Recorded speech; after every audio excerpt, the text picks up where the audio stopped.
Bhagavatam Alayam Karunalayam Namami Bhagavatpada Shankaram Lokashankaram Sadashivasamarambham Shankaracharya Madhyamam Asmadacharya Paryantam Vande Guru Paramparam Vasudeva Sutam Devam Kamsachanuramardanam Devaki Paramanandam Krishnam Vande Jagadgurum.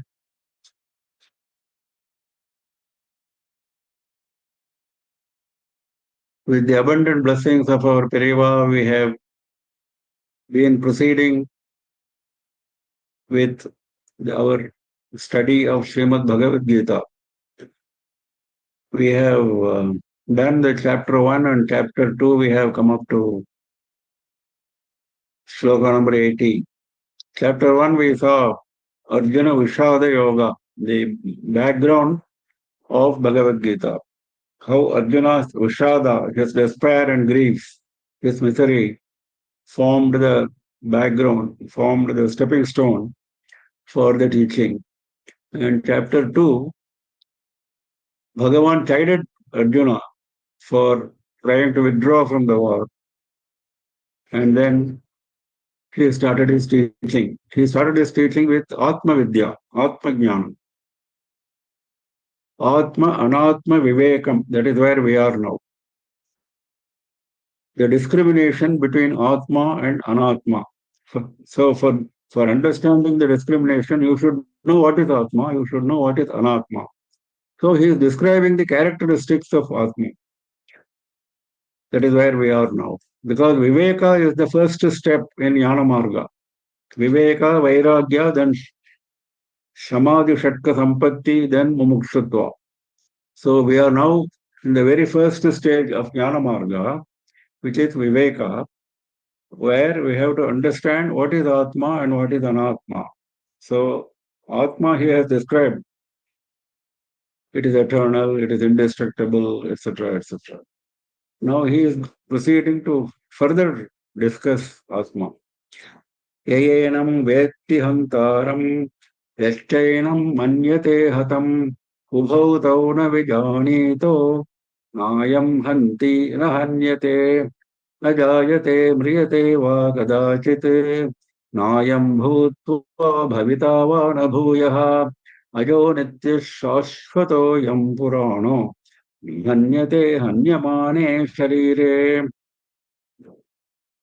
Here the emphasis is on killing someone, because that is the action which prompted Arjuna's grief. So the reference is to killing someone, but it applies to any action which we undertake. The killing is only contextual. Yeyenam vetti hantaram yascha yenam manyate hatam. Yenam refers to this Atma, because Atma is the subject which we are discussing from earlier slokas. So it's a continuation.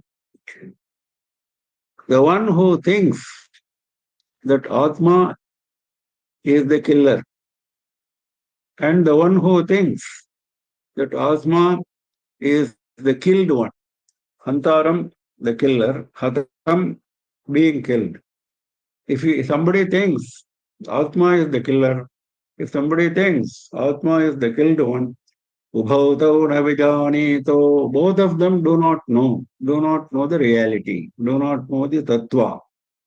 What is the tattva? Nayam hanti nahanyate. This Atma does not kill, nor does it get killed. I am this Atma. Yenam was also reference to Atma. Here I am also refers to Atma. I am nahanti. This Atma does not kill. Nahanyate, does not get killed. Now, this shloka and the next shloka are directly taken from Kathopanishad. Directly, as it is. Because this is a clear-cut definition of the indestructibility, of the immutability of Atma. Nobody can touch, nobody can cause any change to Atma. It is Sati Chiti Ananda Swarupa. It is beyond our senses. So where is the question of killing or where is the question of getting killed? So here Shankara refers to this shloka in a very beautiful way. He says, Shoka mohadi samsara karana nivrityartham Gita Shastram na pravartakam. Because people should not think that it's an encouragement to kill. So he says, this Gita Shastram itself, this has been said before, he is emphasizing again. This Gita Shastram itself is for the purpose of removal of the causes of samsara, samsara karana nivrityartham. What are the karanas? Shoka mohadi. He has been emphasizing shoka and moha right from beginning as the samsara bija bhutav, he has said. They are the seeds of samsara, grief and delusion. So he says to remove these causes is the purpose of Gita Shastra. Na pravartakam, he adds one more clause. Not for increasing shoka and moha. By no chance will it increase shoka and moha. That is why here the emphasis is on Atma to say that Atma can never be that. Tau Atma Swarupa Anabhignau. Ubhav tau na vijane tau. He said, isn't it? Both of them do not know, he said. Ubhav tau na vijane tau. Ubhav, he mentioned two people. One who thinks that Atma gets killed, another who thinks that Atma is the killer. Both of them are do not know. That is what the statement is. Now he is explaining it as what they do not know. Atmaswarupa anabhignyau. They are not familiar with Atmaswarupa. They think that body is Atma. They think ego is the person who acts. This is the problem. An ignorant man thinks ego is the actor. He is the actor. He is the ego. He does not think that Atma is different and Atma does not act. He thinks that he is the actor for which he derives his power from Atma. That is what he thinks. But it is not so. It is not so that Atma never acts. Now he is going to explain it further in the next shloka. In shloka number 21, he is going to explain further. He says, Atma never acts. That let us understand first. It is actionless. Naishkarmyam, he said. So, that actionless state is what we are aiming at. That is what Jnani has reached. He may act for all outward appearances, but mentally he is not acting because mentally he has associated with Atma. He is acting through his mind and intellect and body only for worldly welfare, loka sangraham. He is going to say all that. So, he is not actor because body cannot act, the body is jada. So, Atma only acts, but Atma is not the actor because whatever action is taking place is the body for lokasangraha, for certain purpose, and that is all Maya. That is not real. Action is not real. Body is not real. Nothing is real. So Atma is beyond all this. It has nothing to do with action. So there is no question of getting killed. Na jayate, mriyate, va kadachit. It never is born, it never is killed. It never is born, it never is killed. Nayam bhutva bhavita va na bhuyaha again. That is apart from, again means apart from saying that Atma never gets born, never gets killed. Apart from that, okay, in between being born and in between being killed, during the life of the Atma, supposing, is there any change? Is there any state of non-existence? Does it happen that it is not born, but it suddenly disappeared, but then it continues to appear later? No. That's what he is making it very clear. Na ayam bhutva, having existed, having come into existence, bhavita va na bhuyaha. It never happened that it does not exist. Because there are two negatives. Na ayam bhutva bhavita va na. So two negatives. That means having coming to manifestation, it never ceases to exist. Hence, it is Ajaha, Nityaha, Shashvataha. Ajaha, unborn, because it was never born. Nityaha, it is eternal because it never dies. Shashvataha means there is no change. Shashvataha he is describing as, Shankara describes as, not undergoing any changes. न अपक्षीयते स्वरूपेण निरवयवत्वात् निर्गुणत्वात्. It never undergoes any changes because it has no parts and it has no characteristics, no qualities. So there is no question of changes. So Shashvataha. Shashvataha means, in another place he is saying, Shashvataha means Charantanaha, Abhinavaha. That means ever existing and ever new. Abhinavaha. In another place he is saying that. So, Puranaha, Pura api navaha, that is Puranaha. That means even though it is old, it is ever new. The Puranas are called Puranas for that reason, because though they have the incidents which are described in Puranas happened many, many centuries ago, they look as if they were happening right in front of us. Ever new. There are always new lessons. There are always new things to be learned. So ever new. So Puranaha. So Atma is also, though unborn, though it has been existent all along, it is ever new. Pura api navaha. Na hanyate hanyamane sharire. Hanyamane sharire. Sharire, the body. Hanyamane may get killed. When body gets killed, na hanyate. Atma is not killed. That is an emphasis of the previous version. That is no beginning, no end, no changes in between, always existing as if it is new. That is Atma. So the question of Atma engaging in action doesn't arise because any action has to be for a purpose, isn't it? That's what we have to understand. All actions are having some purpose. So purpose means something which is expected, some fulfillment of some desire. So Atma is beyond all purposes, beyond all expectations, self-satisfied. All that is going to come again. ययेनं वेत्ति हन्तारं यश्चैनं मन्यते हतम् उभौ तौ न विजानीतो नायं हन्ति न हन्यते न जायते म्रियते वा कदाचित् नायं भूत्वा भविता वा न भूयः अजो नित्यः शाश्वतोऽयं पुराणो हन्यते हन्यमाने शरीरे. नेक्स्ट. वेद विनाशिनं नित्यं ययेनमजमव्ययम् कथं स पुरुषः पार्थ कं घातयति हन्तिकम्. वेद अविनाशिनं नित्यं येनम् अजम् अव्ययम्.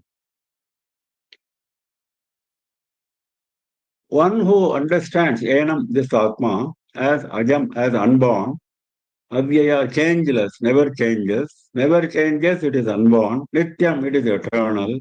Avinashanam, it never gets destroyed. Veda, one who understands this. One who understands Atma as eternal, unchanging, indestructible, etc. Katham sa purusha partha. He partha, katham sa purusha kam ghatayati hanti kam. Kam katham ghatayati. Whom he will arrange to be killed. Ghatayati is arrange killing. Let us take kam hanti first. Katham kam hanti. How he will kill anyone. Kam whom he will kill. Katham how. How he will kill anyone. That is one who understands Atma as indestructible. That means he is killing only the body. He is not killing the Atma because the Atma is indestructible. So whom he is killing? He is killing only the body. So kam hanti. How he is killing whom? Similarly, how he is killing, how he is arranging to kill, ghatayati. That is, actions can be twofold. That is why he is using two phrases here, two verbs. Either you do the action yourself or you arrange for the action to be done by someone else on your behalf. So both are not possible with the destruction of Atma. Destruction of Atma can never be done. Now, here, this is a simple statement. If Atma can never be destroyed, if you are destroying, it's only the body is jada, inert, etc. It's a very simple, clear statement. But Shankara, in his wisdom, because he wants us to understand clearly what is Jnana Marga. He wants to understand the distinction between jnana and karma, which he has been mentioning right from beginning. And he is going to take up in detail once again in chapter 3, Karma Yoga. So he has been saying that those who are jnanis or mumukshus, those who desire moksha, they have no action.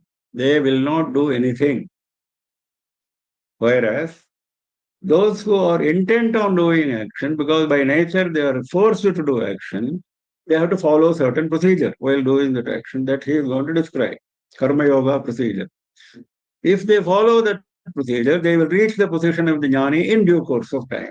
Whereas jnani has already reached that, so he has dropped his action. He is in an actionless state. So that statement he is attributing to this shloka because he says, when he says, come Tanti, come ghatayati, whom he kills, whom he gets killed. In this case, it's not a question of killing only, it is, according to Shankara, beautifully he says, Sarva karma pratishedaha eva prakaranarthaha. Sarva karma pratishedaha. Stopping all actions, not just the killing. Stopping all actions is what is conveyed here. Okay. What about the Ajnani who has not become a jnani? He is doing karmas. What about him? He is also answering that. Vidushaha karma asambhava vachanat yani karmani shastrena vidhiyante tani avidushaha vihitani iti bhagavataha nishchayaha avagamyate. Whatever actions are described in Shastras as compulsory are meant only for ajnanis. This is Bhagavan's nishchaya, certain decision.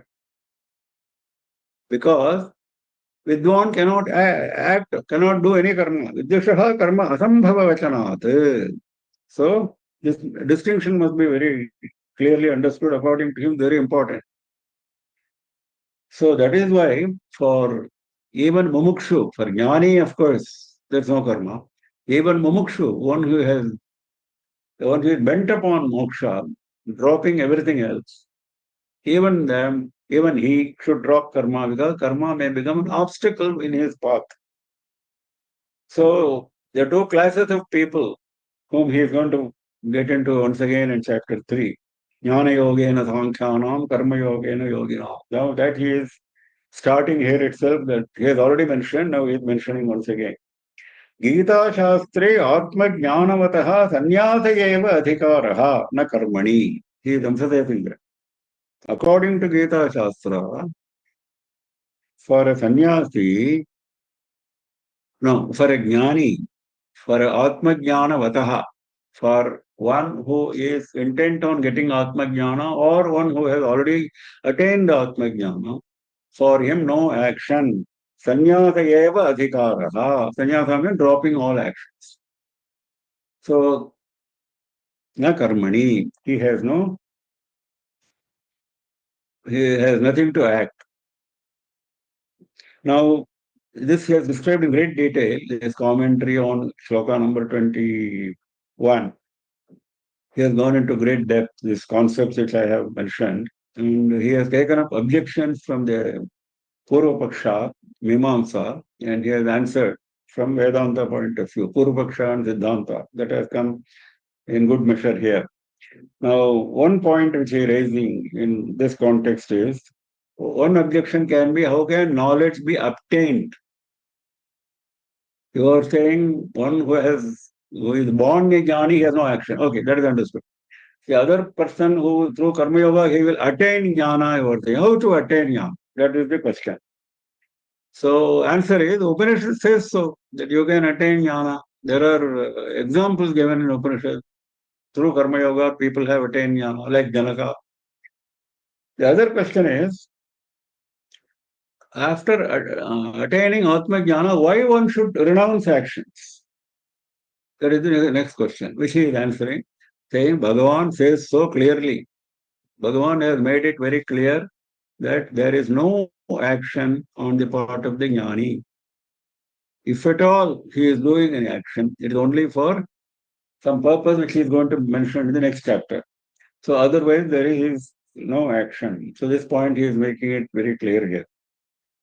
Next is वासांसि जीर्णानि यथा विहाय नवानि गृह्णाति नरोपराणि तथा शरीराणि विहाय जीर्णानि अन्यानि संयाति नवानि देहि. Here he is giving an example of the distinction between Sharira and Atma, because that is Atma, Anatma Viveka is the subject, isn't it? So that point is being hammered upon. Atma he has been describing. Sharira he has not described much, but what is not Atma is Sharira, that we have understood. So now he is, the distinction he is making it clear through giving an example. He says, Yatha Jirnani Vasamsi Vihaya, Yatha Naraha Jirnani Vasamsi Vihaya. Just as a man abandons worn out clothes, Jirnani Vasamsi. A man does not wear worn out clothes, he throws them away. Then what does he do? Aparane Grinnati. He assumes new clothes. He takes up new clothes. Similarly, Tatha Jirnani Sharirani Vihaya. He is abandoning worn out bodies. Who? Dehi. Dehi means Atma. Atma abandons worn out bodies. Anyani samyati. He attains, just as aparani vasamsi, similarly here, anyani sharirani, other bodies, samyati, he attains. Here he is using two words which are very nice. He says one is grinnati, means he picks up. That is, he is able to drop his old clothes and pick up new clothes. That is entirely within his power. Grinnati means that. Whereas in the other case, he says samyati, he attains. That is, when he will drop his old body, what new body he will get, he has no control on that. Attains. That is decided by Bhagavan. So he says clearly, Grinnati and Samyati. So this example makes it clear that the distinction between Sharira and Atma, Atma continues body to body, whereas Sharira gets decayed and destroyed. In course of time, you go to a new Sharira. All that is coming up again in greater measure in future slokas. Veda vinashinam nityam yena majamavyayam kasam sa purusha partha kam ghatayati hantikam vasam dhijirnani yatha vihaya navani grinnati naroparani तथा शरीराणि विहाय जीर्णानि अन्यानि संयाति नवानि देहि नैनं छिन्दन्ति शस्त्राणि नैनं दहति पावकः न चैनं क्लेदयन्त्यापो शोषयति मारुतः. Now he is giving further description of Atma. Yes, described it enough, but he continues with description of Atma so that the Atma concept should become very clear to us. So he is very keen. Look at the number of slokas he is allotting only for Atma Vidya. And he started with that. Teaching of Gita starts with that. So that is the very foundation of our progress. Enam shastrani na chandanti. Enam, this Atma. Weapons do not cut. Pavakaha na dahati. Pavakaha is Agni. Fire does not burn. Fire does not burn. Weapons cannot cleave or cut. Kachainam kledayanti apaha. Apaha na kledayanti. Waters do not wet. For wetting, there has to be an object. There has to be a substance. Then only it can wet. So there is no substance here in the sense we understand. So there is no question of wetting. Na shoshayati marutaha. Marutaha na shoshayati. wind cannot dry. If water cannot wet, wind cannot dry. It goes together. So these are the various factors which here he is giving a further explanation very nicely, as usual, Shankara. He says these are all okay. Simply we can understand the natural phenomena around us, fire, water, wind. Now, he has mentioned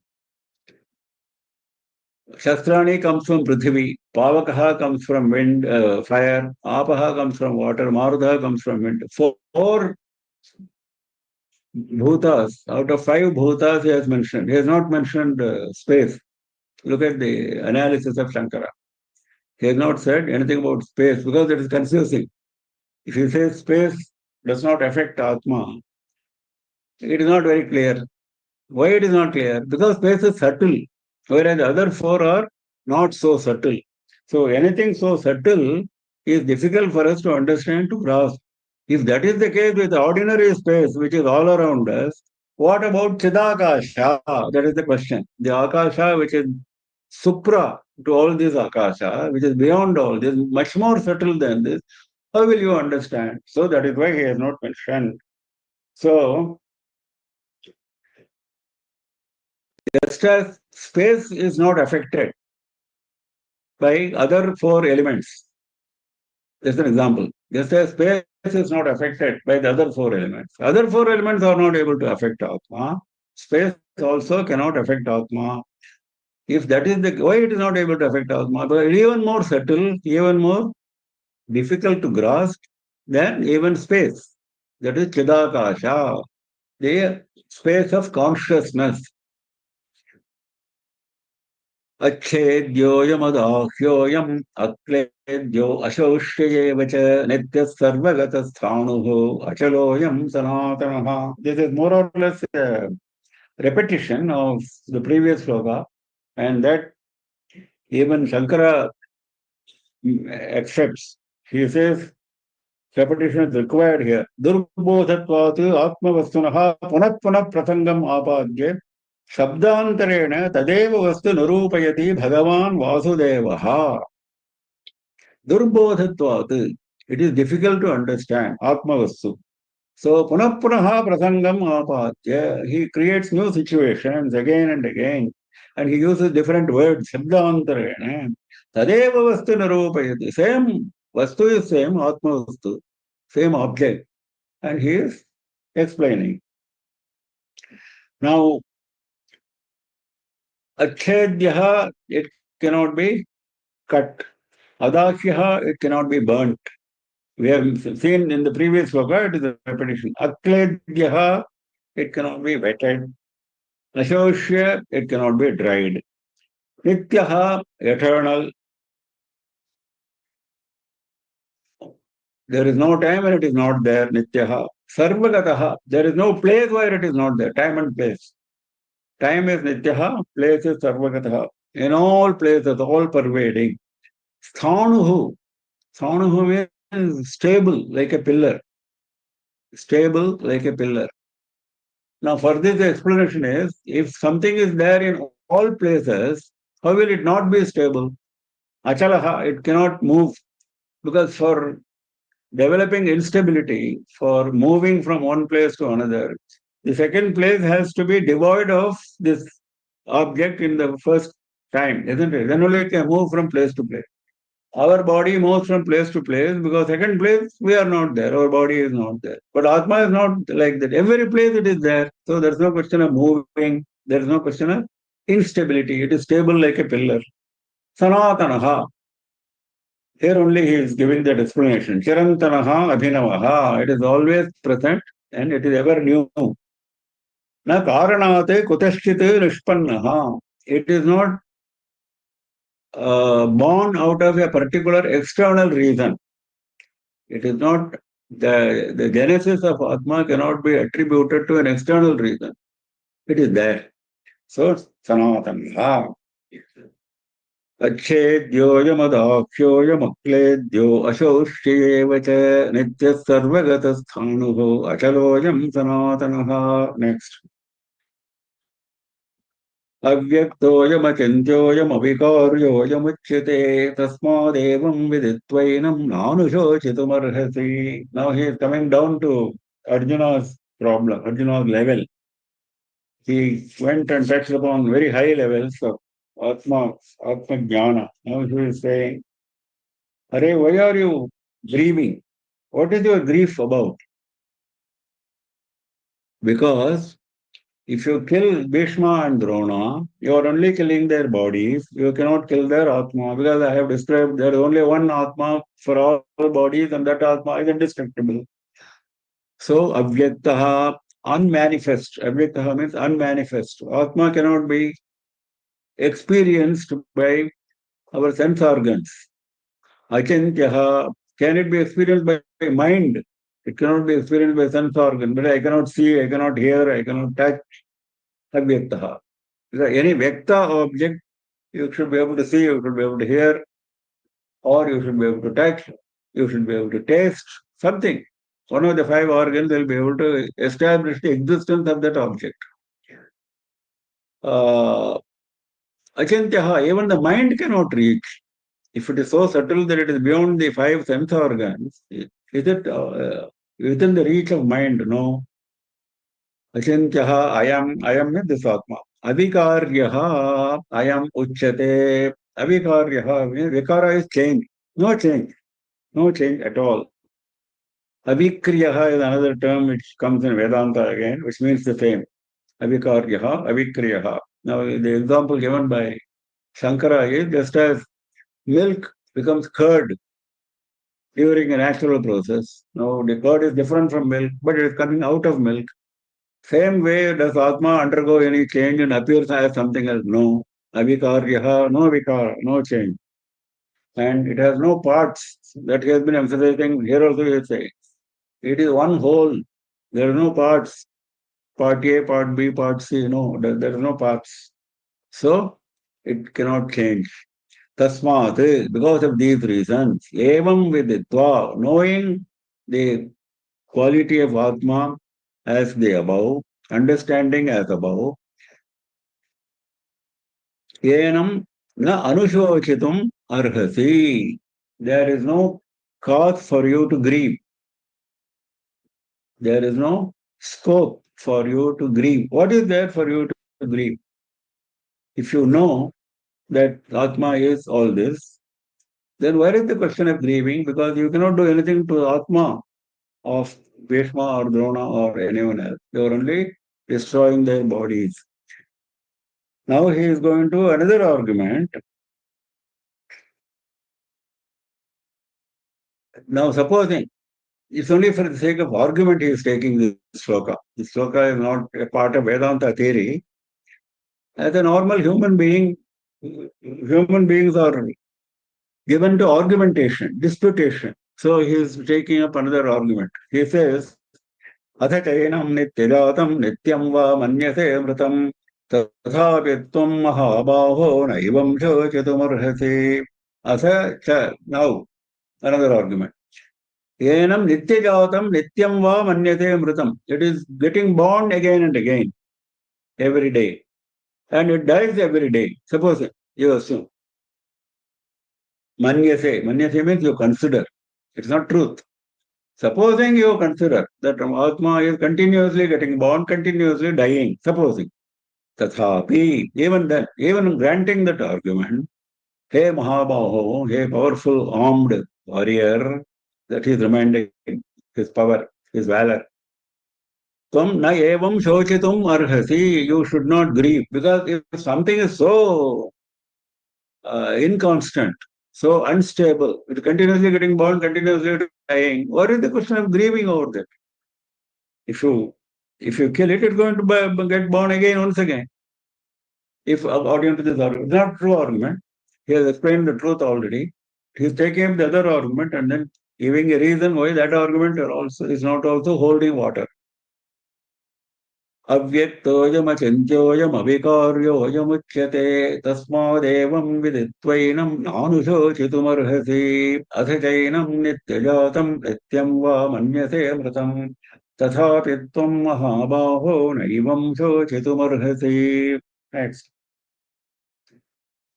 जातस्य हि ध्रुवो मृत्युः ध्रुवं जन्ममृतस्य च तस्मादपरिहार्येऽर्थे तत्त्वं शोचितुमर्हसि.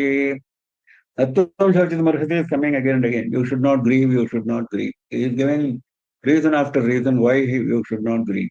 First he said, Atma is indestructible, there is no question of grieving. If you assume that Atma is getting destroyed every few seconds, then also you cannot grieve. Now, he says, okay, all that is fine. Oh, I have understood all that. But I am seeing somebody losing his life. I am seeing Bhishma losing his life because of me. Does it not cause me grief? Okay, I understand that his Atma is safe. Atma is going somewhere else, so another body, yes, understood. But this Bhishma, this Drona, who is not talking with me, I am not going to get him to talk with me again. So does it not cause me grief? So this is a very common question, isn't it? Now he is answering the question. Jatasya dhruvo mrityuhu. One who is born is going to die. His death is certain. Nobody can avoid it. Dhruva means certain, unavoidable. Similarly, Dhruvam Janma Mritasya cha, one who is dead is going to be born again. There is no uncertainty about it. Both are Dhruvam. Mrityu is Dhruvam, Janma is also Dhruvam. Both are certain. Now, of course, the second one, Dhruvam Janma Mritasya cha, does not apply to a Jnani. Since we are talking about ordinary people, he is making this statement. It's a very oft-quoted shloka in Bhagavad Gita, which all of us know. This is to make us understand that this body is so transient, it is going to be here only for a few years. If you are not going to be the cause of its disappearance, somebody else will cause it to disappear. Some disease will come and the body will disappear. There is no guarantee the next minute that body will have life. There is no guarantee. Is there anyone who can guarantee I am going to live the next minute 100%? Tomorrow I am going to live. There is no guarantee. That is what he is saying. Javatasya dhruvo mrityuhu. One who is born is certain to die. At what time he is going to die, how he is going to die, you may not know, but Bhagavan knows. Dhruvam janma mritasya. Similarly, he is going to be born again. Of course, this applies to ordinary people, not for jnanis. Tasmate, for that reason, apariharyarthe means apariharya arthe. For the reason that this cannot be avoided. There is no parihara for this. There is no way out of this. You cannot escape, inescapable. Because it is inescapable, unavoidable, tattvam shocitumarhasi, you should not grieve. Will anybody grieve for something which is unavoidable? You should not. This is the third reason he is giving why you should not grieve. Now he is continuing with the same thought. अव्यक्तादीनि भूतानि व्यक्तमध्यानि भारत अव्यक्तनिधनान्येव तत्र का परिदेवना. Bhutani, all living beings. Now, forget about human beings. All living beings, avyakta adini, they are unmanifest at the beginning. That means, we are seeing a person today. Before his birth, where was he? What was he? What was he? Where was he? Any idea? Anyone knows? No. That is avyakta, unmanifest, not known.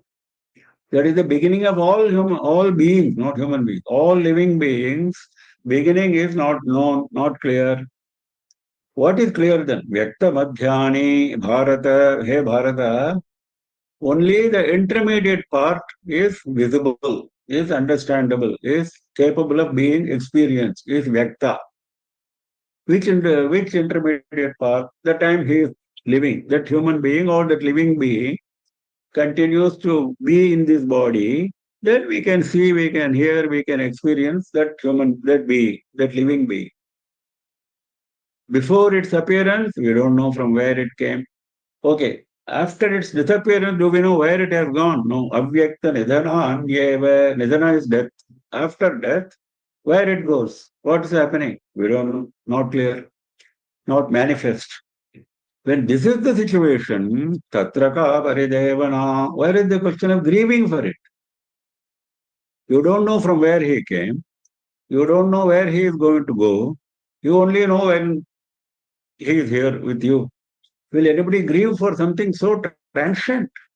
You buy a TV, after a few years, TV gets broken. You throw it away. Will you be grieving for the TV? No. Why? Because you know it has been with you for a temporary period of time. Similarly, all this, in fact, this Shastra repeats this through various examples in various Puranas. All your brothers, all your sisters, all your relations, your wife, your father, your mother, all of them, all these relations have been built during this Janma. Your father, your mother, your sister, your wife, who they were in the last Janma, nobody knows. Who they will be in the next Janma, nobody knows.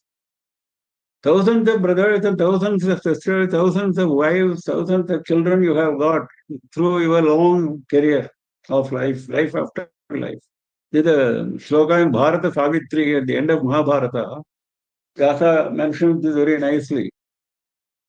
He says that when there are lakhs and crores of people whom you have considered as your relatives in the past and you are going to consider in the future, why are you so much attached to this particular group of people whom you are now faced with?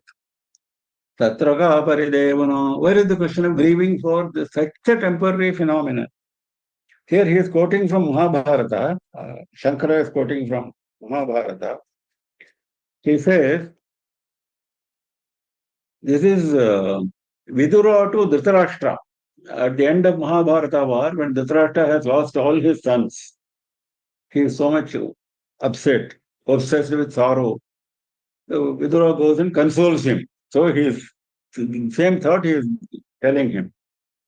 Adarshanaad apatitaha punascha darshanam gataha. Adarshanaad apatitaha. All your sons, did you know where from they came? Do you know what they were before? Adarshanaad apatitaha. Suddenly they came. Punascha adarshanam gataha. Now they have gone to a place where you cannot see them again. You don't know from where they came. Now you don't know where they have gone.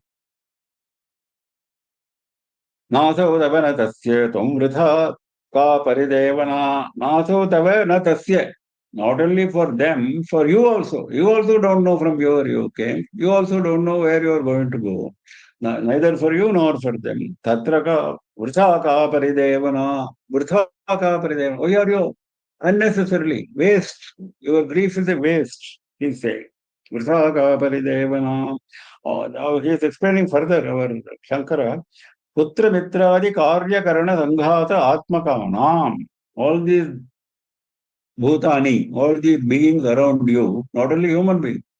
Some people are so much attached to pets.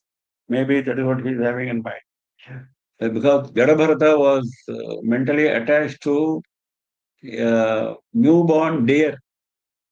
And then he had to take a birth as a deer. This comes in Srimad Bhagavatam, the stories. A great jnani who had left everything, great tapasvi. He just got attached to a little deer, newborn deer. And then he had to become a deer in the next birth because his thought was all about deer very at the last minute when he had dropped his body. Because he spent a lot of time with the deer, he developed so much attachment, affection for the deer. The story of Jadabharata, a very famous story in Srimad Bhagavatam. So that is what he is saying. Putra mitradi karya karana sanghata atmakana. All your sons, friends, all of them have taken birth or with you because of certain reason. Karya karana. They have some basis, some karma basis, they have taken birth because of their karma. Not that they wanted to give you company. They are giving you company by chance. Their purpose of being born was not to give you company, not for giving you the pleasure of their company. No. They have taken birth inevitably because they were forced to take birth because of their past karma. So that is a cause and effect, karya karana. To exhaust their karma, they have taken these bodies. So you should understand so they have exhausted their karma. karma in this body, they are going to another body. So this is the way you should analyze. That's what Shankara is advising us. Avyaktadini bhutani, vyaktamadhyani. So they came from unmanifest state. They are manifest, they are clear only when they are existing, and they will go after dying to again unmanifest. So where is the question of grieving? Tatra ka paridevana जातस्य हि ध्रुवो मृत्युः ध्रुवं जन्म मृतस्य च तस्मादपरिहार्येऽर्थे न त्वं शोचितुमर्हसि अव्यक्तादीनि भूतानि व्यक्तमध्यानि भारत अव्यक्तनिधनान्येव तत्र का परिदेवना. So in the previous slokas he was explaining the indestructibility of Atma. Now he is coming down to Arjuna's level, to our level, ordinary human being level, and he is saying why you should grieve for somebody's death. Because his death is inevitable. He came for a purpose. His purpose is over. He has gone. So this, now he is coming back to Atma Jnana. From the platform of grief of Arjuna, he is going to a higher platform of Atma Jnana where he was earlier. Ascharyavat pashyati kashidenam आश्चर्यवत् वदति तथैव चान्यः आश्चर्यवच्चैनमन्यः शृणोति श्रुत्वाप्येनं वेद न चैव कश्चित्. Okay, you have said so much about Atma. When somebody experiences Atma for the first time, Atma Jnana, we don't know what is Atma Jnana because we have not reached that stage. But let us take a Jnani who has reached that stage. When he experiences Atma Jnana first time, like Vivekananda and Ramakrishna. Vivekananda was led into Atma Jnana by Ramakrishna suddenly, all of a sudden, by patting him on his head, patting him on his back. Atma Jnana came. He was a receptacle fit for it.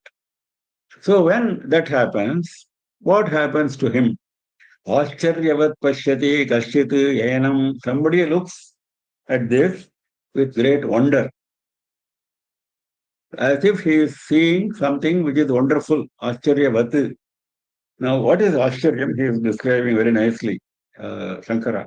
He says, Ascharyam is Adrishtapurvam Adbhutam Akasmat Drishyamanam. This is Ascharyam. Adrishtapurvam, never seen before. Adbhutam, wonderful. It cannot be explained in words. So it's a great wonder. We are talking about wonders of the world, isn't it? 7 wonders and all that. This is something like that.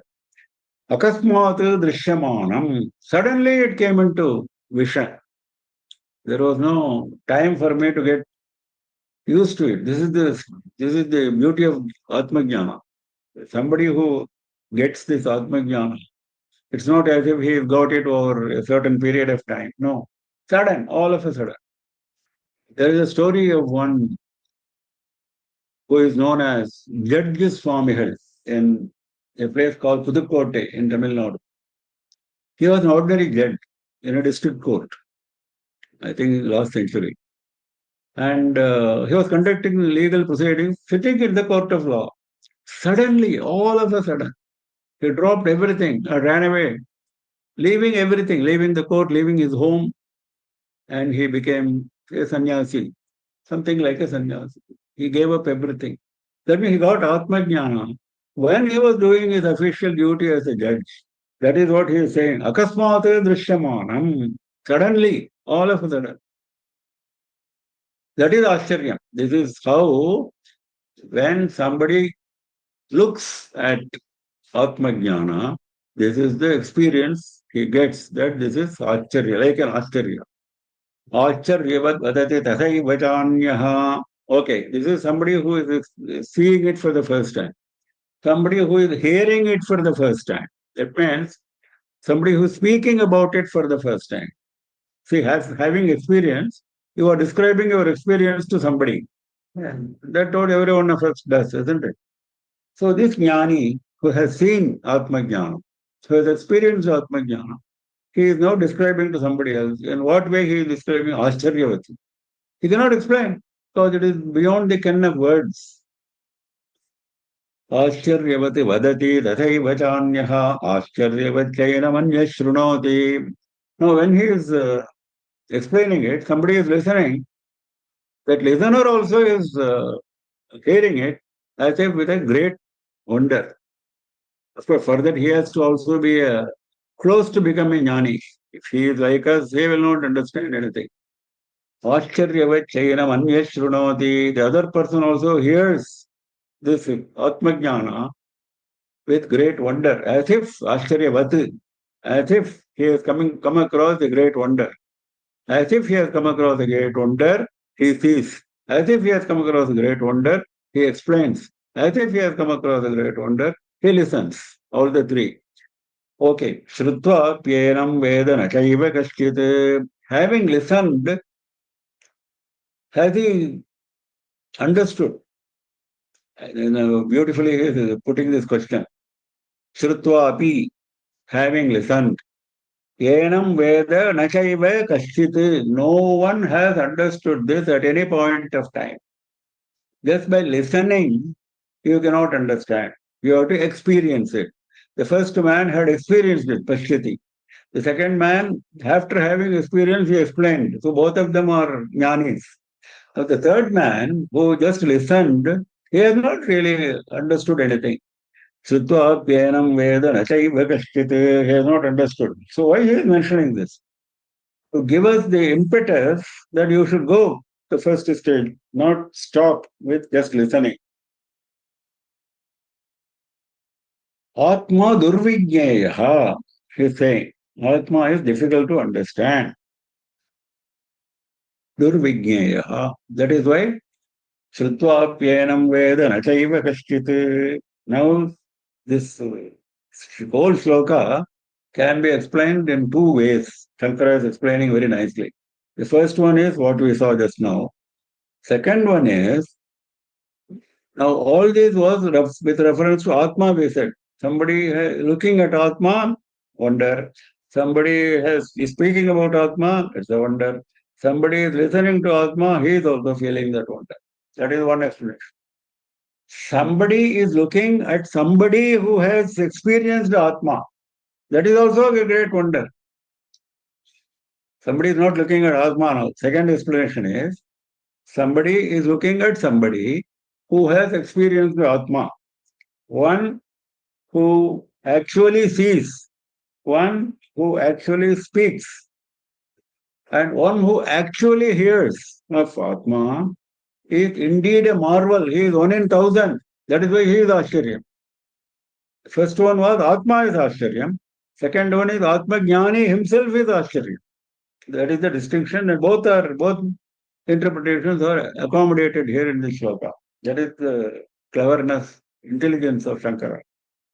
So second explanation, Ashcharyavat Pasthiti Kashyati Enam. Enam is not Atma, Atma Jnani. See, somebody looks at him with great wonder. The other one, somebody speaks to him, he is also getting wonder. Ashcharyavat Enam Shrunoti. Somebody else listens to him, he is also feeling. That is, instead of Atma, the subtle, insubstantial Atma, now there is a person who is Atma Jnani, a person in flesh and blood who is sitting in front of us. He is also the same level of Ashcharyam. Shrutva Apyayanam Veda Nachaiva Kaschit. Even after listening to this Atma Jnani, we don't simply understand Atma unless we go through that sadhana. So sadhana is mentioned as a byproduct, as a corollary here. Dehi nityamavadhyoyam dehe sarvasya bharata tasmat sarvani bhutani natvam shochitumarhasi. He is coming back to Arjuna's grief. So he says, he is giving both pictures together, the great expanse of Atma and the very constricted, narrow nature of Arjuna's grief. One is the great expanse, another is a very narrow domain. So both he is putting together as a contrast.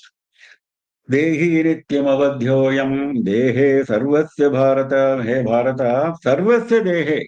There is no exception. In all the bodies, this you must understand. In all the bodies, in all the beings, not only human beings, in all the bodies of all the beings, Ayam Dehi Nityam Avadhyaha. This Dehi, this Atma, Nityam Avadhyaha, can never be killed. Nitya. He can never be killed. He is eternal. Tasmat Sarvani Bhutani Natvam Chitumarhasi. Therefore, since this applies to all beings, you should not grieve.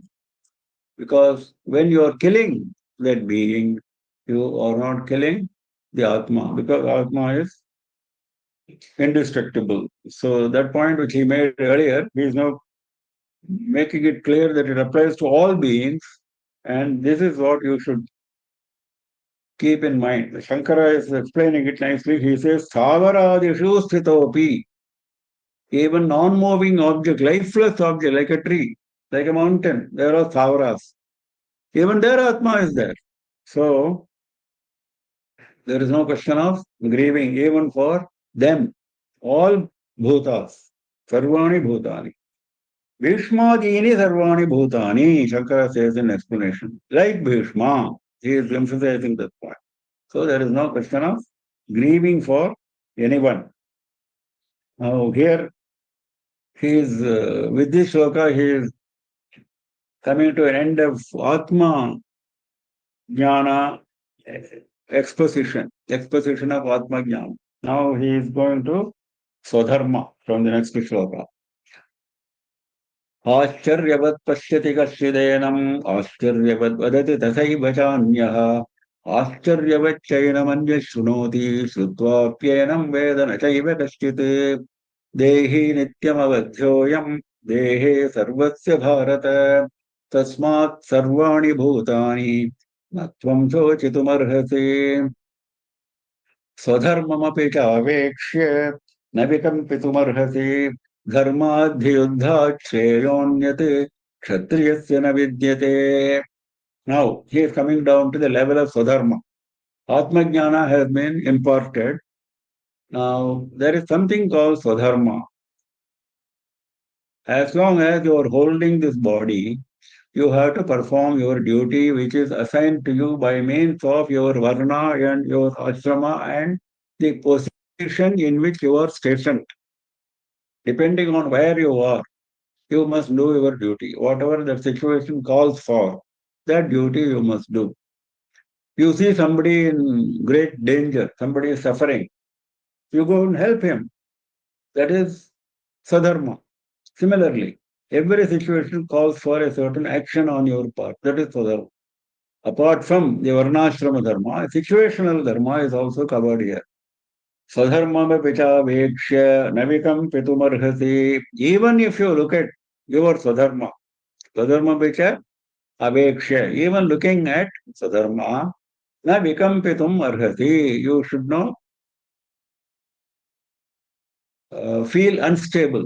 Kampanam is shaking of the body. That is called kampanam. Bhukampa, that is called, because the body, the earth is quaking. Earth is shaking. Your body is shaking. He said, nah. Arjuna said, isn't it? My body is shaking. My limbs are not stable. I cannot stand. He said also. So he's ridiculing that. He said, Navikam pitum arhasi. You cannot say your body is shaking. Even if you look at Swadharma, why? Dharmyadhi yuddha shreyonyat kshatriyasya na vidyate. You are a kshatriya, born in the great Kurukula, and you are standing along with your brothers who are great warriors, and you are yourself one of the greatest of warriors. For a kshatriya, dharmyad yuddhat shreyaha anyat na vidyate.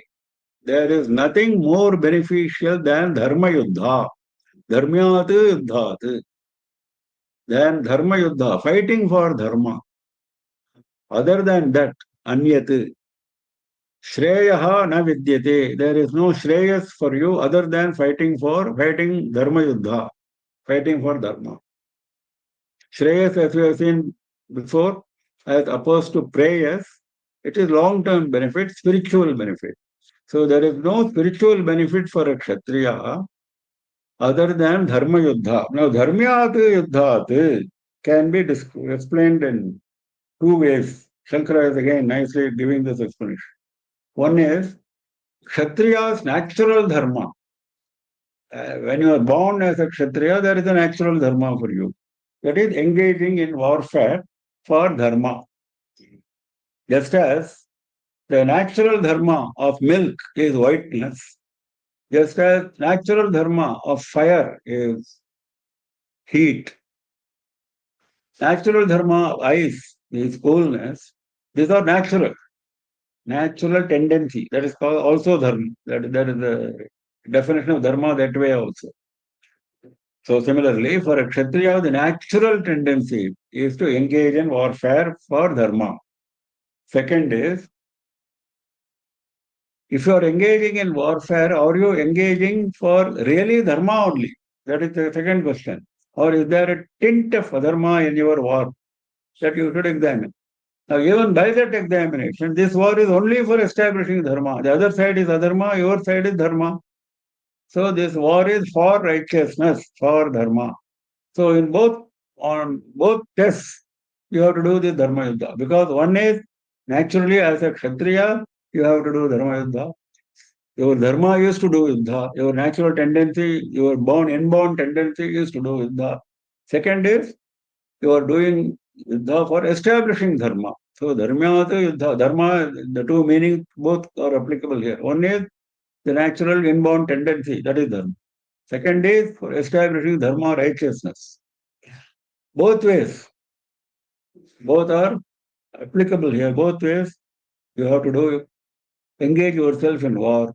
That only will give you shreyas. Because he said, na, ek shreyasya bruhitan me, he said, isn't it?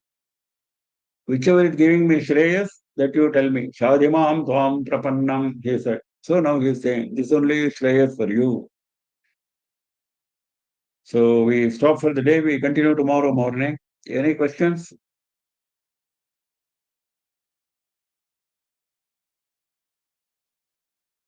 If anyone has any questions, can you kindly unmute and you're free to ask.